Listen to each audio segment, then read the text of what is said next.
Bloomberg Audio Studios. Podcasts, radio, news. This is the Bloomberg Surveillance Podcast. I'm Jon Ferro, along with Lisa Abramowicz and Anne-Marie Hordern. Join us each day for insight from the best in markets, economics and geopolitics. From our global headquarters in New York City, we are live on Bloomberg Television weekday mornings from 6 to 9 a.m. Eastern. Subscribe to the podcast on Apple, Spotify or anywhere else you listen. And as always, on the Bloomberg Terminal and the Bloomberg Business app. Anastasia joins us now for more. Anastasia, can we start by talking about the setup going into next week with some big data points on deck, including CPI and retail sales? Can you walk us through that? Sure. Well, good morning, John. And first of all, I want to comment on this bad news conversation going into next week. I don't actually think we have much in terms of bad news. You know, we had slightly weaker GDP report, but if you look underneath the hood, we actually have a very strong core demand in the economy. When you look at the real-time consumer data, it's actually improving from earlier in the year. And then if you look at the manufacturing surveys, maybe they disappoint a little bit on a one-month basis, but I still look at the inventory levels, and I think they're low enough to jumpstart a restocking cycle. So I think the setup going into next week, the CPI report next week, and then NVIDIA the week after, I think the setup is fairly strong from the growth perspective. And, you know, in terms of inflation, we were waiting for the last mile of inflation. Guess what? It's here. It's upon us. We've managed to go from 5.8% CPI a year ago to now hopefully 3.8% or below this year. So that's almost 2 percentage points of improvement. And, you know, if you look at the core PCE metric, it's 2.8%. So that's a two handle. So I think we are in that last mile, and that's actually a positive development. Anastasia, you sound like someone who would be very comfortable being a bull in this equity market right now. We're past 5,200. Can you keep buying? Yes, I can. And obviously the risk reward was better when we were closer to 5,000. And that's why we were saying that we should be adding to allocations if you're underweight relative to strategic ones. But still, if I look ahead and if I look at the current multiple, which I think can be sustained as long as this economic environment is sustained, and if I apply that to $278 in S&P 500 earnings for next year, that gets me to an implied price target of 5,400 on the S&P. I think that's the base case scenario. And so I do think stocks are worth being in and worth staying for. And, you know, maybe the upside to 5,400 is not all that great, but that's for the S&P. And I think you can find pockets of opportunity within the market that should be able to outperform. Anastasia, it's Jim Bianco. I want to ask you about the bond market. We started the year at the 10-year yield at around 3.9%. We got as high as 4.7% a couple of weeks ago, and we're around 4.5% now. Is that uptrend going to continue, do you think, or do you think we're kind of finding a high yield for the year?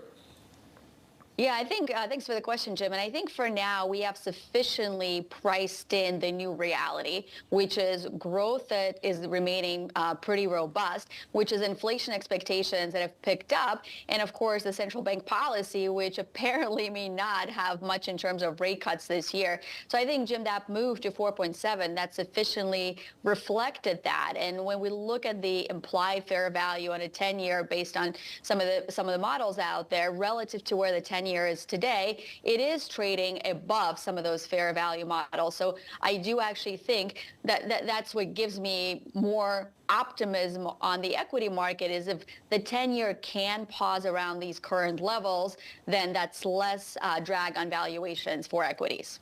Do you think that the Fed is going to move this year, and would that change your outlook a lot if they were to move?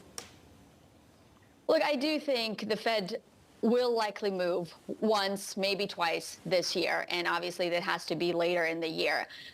Look, the Fed, I think, realizes that they solve what they could solve, which is slowing down demand in the interest rate sensitive parts of the economy. What the Fed cannot solve is the supply of labor and the supply of housing. And when you look at inflation today, what's really making it sticky, it's the fact that wages are still rising and the fact that there's a shortage of workers.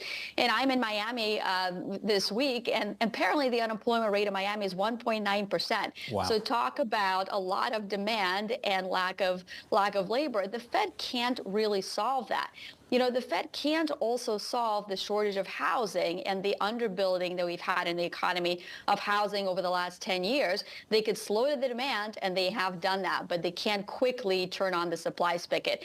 So I think having this realization is the reason why the Fed will likely cut interest rates, because they've done a lot, and certain parts of the economy, certain pockets are certainly feeling the strain, which is commercial real estate, especially in office, and of course that relates to the regional banks as well. So I do think, if inflation continues to be somewhere in the 2 to 3% range as we move through the year, they should cut rates. Anastasia, you've been constructive for a while. You've had a bias to buy. I remember you called the pullback in April a better entry point. Clearly, based on the last few weeks, you've been right. Could you tell us how independent your market call is from your Fed call?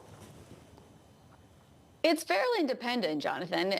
When we wrote the outlook for this year, we did expect rate cuts, but at the same time, we said, what if the Fed doesn't cut interest rates? And the conclusion was it is still an equity market that's worth staying in and worth being in. And the reason we said that was because of the growth resilience that we were expecting. There's this notion of the U.S. exceptionalism, of the U.S. economic exceptionalism, and it is so true because this economy is not all that interest rate sensitive. And in fact, when you look at the consumer, what we pay in terms of mortgage has not actually reset higher because only 5% of mortgages are floating rate. And yet, the amount of income that we earn by parking the cash that we had in a money market account is quite significant. It's a significant pickup. So this is why we thought that the consumer can handle 5% interest rates as they have, supporting the economy. And that's why even if the Fed doesn't cut rates, the economic backdrop should support equity valuations and equity earnings, of course. And so far it has. Anastasia, you've been great. It's good to catch up. Anastasia Amoroso there.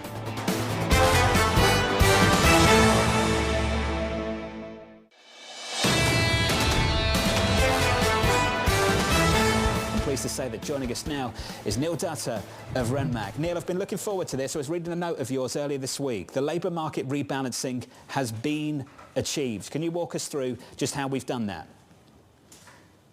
Well, we've job openings have come down.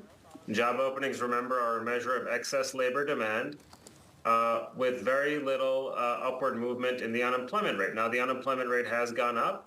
But, it does look for the time being that the Fed was kind of able to successfully, trim excess labor demand without driving up unemployment all that much. And I think what's important now, John, is that, yes, the ECI, which you mentioned earlier, did pop in the first quarter, but the underlying, sort of drivers of that data are the average hourly earnings for non-supervisory workers. And we saw in April that that's cooling. Over the last 3 months, average hourly earnings growth for non-supervisory workers are barely up 3% at an annual rate. And given the growth in productivity that we've seen, even if you assume it's like half that, so let's say 1 to 1.5% productivity, you're talking about wage growth that is broadly consistent with the Fed's underlying inflation objectives, which is why unit labor costs, I think, have been cooling. So where's the inflation coming from? I mean, that to me is the big story here is if you ask someone, why did inflation perk up in the first quarter, they can't really point to a fundamental reason for that. Is it because expectations are perking back up? No. Is it because the labor markets are reheating? No. Is it because the dollar's weakening, driving up, pushing up the prices for imported consumer goods? No, the dollar's generally been stronger all year. So you can point to things like, well, look, financial services inflation picked up and healthcare services and, motor vehicle insurance, sort of the idiosyncratic factors. I think it's important for people to kind of go to first principles here. And, this is why I think the case for weaker inflation is still quite strong. Well, two things to unpack there. First, the view on the labour market. Let's just build on that for a little bit if we can, Neil. So this is the line from Citi and Andrew Honhorst and the team. They say evidence is building that the labour market is poised for a sharp weakening. You use the word cooling. Can you help us understand the difference between a welcome cooling in the labour market and a prospect of an unwelcome deterioration? Well, what you want to do is look for discontinuities in the data. That's that Alan Greenspan sort of line, right? When you have a bunch of 200,000 job numbers and then all of a sudden you have a 50, then you should be worried. But if you're talking about where we are right now, I mean, I don't really see much evidence for that. You mentioned jobless claims. Even if you assume that number is legit, which it's not because it was mostly driven by one state, New York, the break-even level is still around 260,000 if you look at the separations and hires data from JOLTS. You can kind of back out what break-even initial claims are. So you're still talking about continued jobs growth, in a range of 175 to 200,000. So if you see 175 to 200,000 jobs and slowing wage growth towards let's say 3.5%, that would be cooling. If you see significantly worse than that, then you'd be worried. But jobs are something that come out of growth, right? Jobs don't necessarily go into growth. And if the economy is growing, employment will follow. And we know that the economy is growing. If you look at underlying domestic demand, I mean, it looks like it's close to 3% in the first half of the year. So I think that doesn't leave me that concerned about sort of discontinuities in the labor market. Well, Neil, to that point, and earnings have backed up everything you've said. We've seen huge capex coming from companies too. What could possibly drive a cooling then? Well, what could drive a cooling in the labor market? Mm-hmm. Well, I just think it's that turnover is coming down. I mean, that's really what it is. There's been a pickup in labor supply. And there's been less turnover in the job market. And so I think those things basically tell you and combine for, a moderation. I mean, we're basically hitting equilibrium now in the labor market. And I think that's the bigger story. And at the same time, I mean, the economy isn't getting away from the Fed. Yes, you mentioned CapEx. CapEx could be a big driver of growth this year, but there are other areas that'll probably cool. I mean, for example, residential investment. I mean, that was a very strong area in Q1, but given the backup in rates that we've seen, it's unlikely that repeats over the next couple of quarters. And you should see some rebalancing in consumer spending, right? Because a lot of the upward movement in consumption, and we have retail sales next week, a lot of that in the last 2 months has been driven by a decline in the savings rate. It's hard to see that lasting. So I'd expect a better, sort of more balanced mix to growth going forward. So, I don't think growth is getting away from us. But, again, it's not something I'm lighting my hair on fire for. I mean, it's sort of, you're talking about 2.5% growth, steady jobs growth, and an ongoing sort of disinflation trend. Given the improvement in supply conditions. Yeah, right. But again, your words that you're using, Neil, normalized, more balance, getting back to averages. Is that a good enough reason for the Fed to cut? Absolutely, because ultimately they believe that they control inflation. So if inflation slows more quickly than they think over the next several months, then they should be cutting because they wouldn't want to tolerate an even higher rate of real rates. So you have to kind of recalibrate policy just to stay even. Should versus will. What do you think they will do? I think they will cut. They will cut.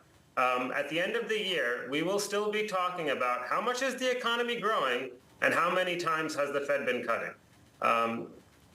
I think the case for cuts is still quite strong. I think I put it to you this way. I think they go at least once. I think 2 is a good baseline, and I think there's an option for 3 if we're right about how quickly inflation slows over the next 2 quarters. I think there's an argument that that's basically what we're hearing from Fed officials as well, Neil. Neil, can you help me with something I'm wrestling with? And that's this supply side story in the labour market. Tons have been said about the amount of immigration that's coming across the southern border, how that's allowed us to have this really strong payrolls growth without the corresponding pickup in wages. Neil, based on basic communication we've had over the last week or so, apparently border encounters have dropped by quite a bit. How can we sort of anticipate the data in the months to come based on that, if at all? I mean, I think that that's sort of the immigration story is kind of a rationale that people are working back to. It's like, oh, why has the labor market cooled off a bit? Well, here's this big pickup in labor force growth. I'm not so sure that's the case. I mean, I think unit labor costs have moderated because people are getting a little bit more productive in the jobs that they're in. So we've seen a picking up of labor productivity. So I think that's a more important driver. And to your point, I mean, I'm not entirely convinced yet that this is like a big secular increase in immigration. I mean, it could just be sort of one-off dynamics related to the opening up of the visa approval process following the pandemic, right? So you had a lot of people that were kind of on the sidelines, then they got their visas finally approved as things reopened, and that may well slow down. So again, I mean, it's something closer to equilibrium, but I think that people are getting more productive in their roles, right? And I think that's what's important. You aren't seeing quits go up as much. And that means that people are staying in their jobs longer. And if they're staying in their jobs longer, presumably they'll get more productive in those roles. Neil, one of the things that people use that immigration piece to say, this is an argument that Callum Pickering uses, basically to say that we are in for an inflation spike next year if we get Trump in the White House because you get more curtailed flow of immigrants. Given what you're saying, given, again, this idea of what we're seeing as normalization, it was from some of the visa processes opening up, is that not as relevant of a fear? Well, sure. I think worrying about inflation, with respect to the election, I think, who knows what the outcome is going to be. But I do think it's fair to say that if Trump were to win, former President Trump were to win, then there's a higher likelihood then that you have a unified government. And we know that whenever you have a new unified government coming out of the elections, they're always going to do something. It's not like they're going to get into office and say, hey, everyone, we're going to raise the retirement age and cut spending. They're going to want to do something that makes people feel good. And whether that's, I think they'll probably lead with something like that, tax cuts, spending. That'll be inflationary. So, to the extent that there's a restrictive immigration policy that comes about, it'll add to that even more. Interesting. Neil, enjoyed this. Thank you, sir. I know you've got thoughts on Gucci. We'll do that another time. Neil Dutta of RenMac. Neil, thank you.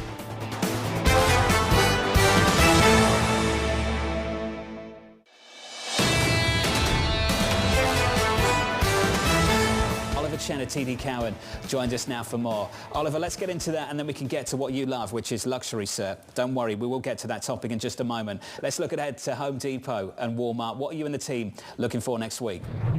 We're excited about Walmart. That's our pick. We're more cautious and optimistic on Target. Walmart is a needs retailer, being 60% grocery, very helpful in terms of traffic. They're also managing well through this tough time where the consumer really is looking for value, very sensitive to price. So we're excited about Walmart. In addition, Walmart as a technology company. Don't forget about digital advertising in the marketplace model, and Walmart's getting a higher household income customer. For example, you can buy Apple Macintosh on the marketplace on the website, as well as fragrances like Burberry Goddess. So the whole flywheel is working. Let's sit on Walmart and let's talk about price and pricing power. We've heard from various executives over the last few months that maybe they're losing some and that we're starting to see some disinflation, perhaps even deflation in certain places. What do you make of that and what would you expect to hear next week? That is definitely happening. What we have with this new consumer is a consumer who's not necessarily very loyal and doesn't want to overpay for national brands. What consumers are doing is what we call customized moderation, value hacking, trading down to private label when they want to or need to, and trading up very selectively. So that will continue to be a big issue. The bottom line is Walmart wants everyday low prices. They want suppliers to offer low prices too, so that the consumer has more money to spend on non-food and discretionary items. That's still a work in progress in terms of the consumer. What's good about the consumer is that there's low unemployment and there's still spending power, given $670 billion on the sidelines. What's bad about the consumer is that it's still bifurcated with pressure at the middle and lower end, in part due to inflation. As we look fundamentally, inflation is getting less bad. However, consumer confidence and what the consumer feels is still fairly volatile. So mixed signals here, but pricing's a hot topic because everybody wants low prices. Oliver, then do you expect with some of those headwinds you're talking about for it no longer to have the K-shape, that at some point, maybe not the upper echelons who will always continue to spend, but for it not to just be the lowest end consumer that starts to get more price conscious? Yeah, I think everybody's getting somewhat price conscious. We see this value hacking consumer, this do-it-yourself consumer. So consumers are looking for newness. Also, what we're seeing in our studies is that there's so much receptivity to private brands and private labels such as Kirkland at Costco and others. So that trend should continue. What we do see at the higher end is the wealth effect, some confidence, and some pockets of strength in the U.S. in particular. China is something we're watching that's been very volatile as well. Can we talk about luxury then? I know you love it, and I promise we'd talk about it. There are some luxury brands that aren't seeing that stability. They're struggling. I'm thinking more specifically about Gucci. Oliver, who's getting it right and who's getting it wrong? Yeah, we're most excited about Louis Vuitton, given powerhouse brands such as Louis Vuitton as well as Dior. They also own Sephora, which is a wonderful beauty concept that's global.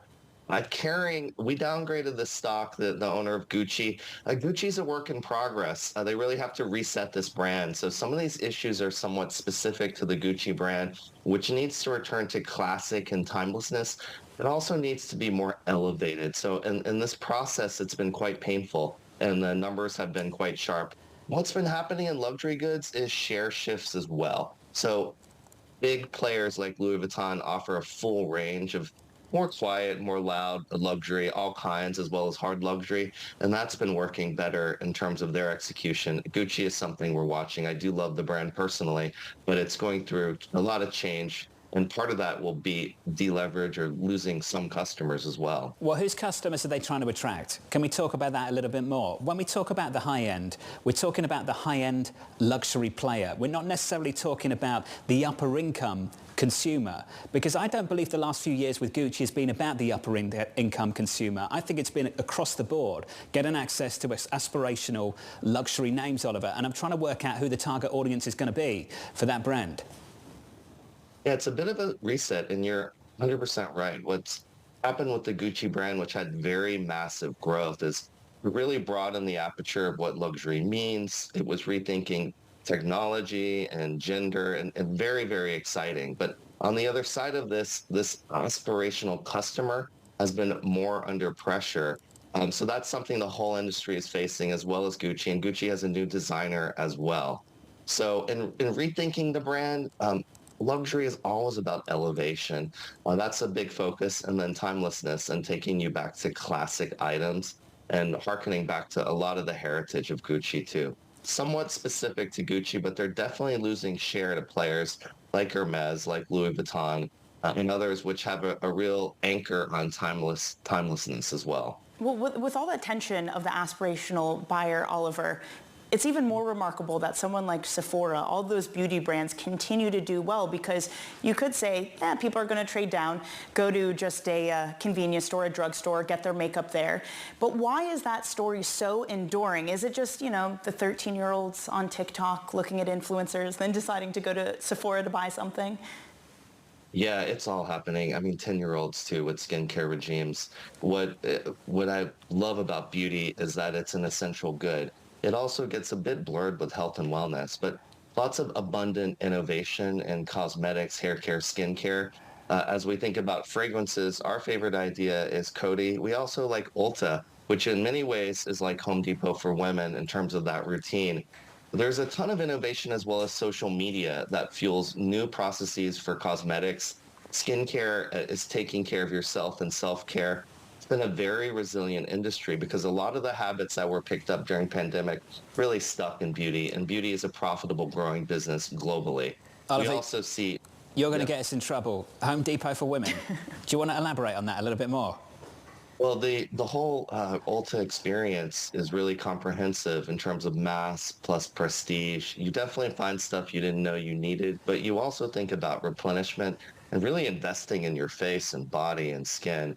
And that's a principle that men and women love, but women can be very loyal to certain categories such as hair care and skincare. And on the cosmetics front, there's a lot of newness and innovation. So we're excited about Ulta, especially on the pullback and the valuation level here. I'll be at the Women's Wear Daily Beauty CEO Summit talking about artificial intelligence meets beauty. That's a very vibrant industry. We're looking forward to catching up with you again soon. Oliver Chen of TD Cowen. This is the Bloomberg Surveillance Podcast, bringing you the best in markets, economics and geopolitics. You can watch the show live on Bloomberg TV weekday mornings from 6 a.m. to 9 a.m. Eastern. Subscribe to the podcast on Apple, Spotify, or anywhere else you listen. And as always, on the Bloomberg Terminal and the Bloomberg Business app.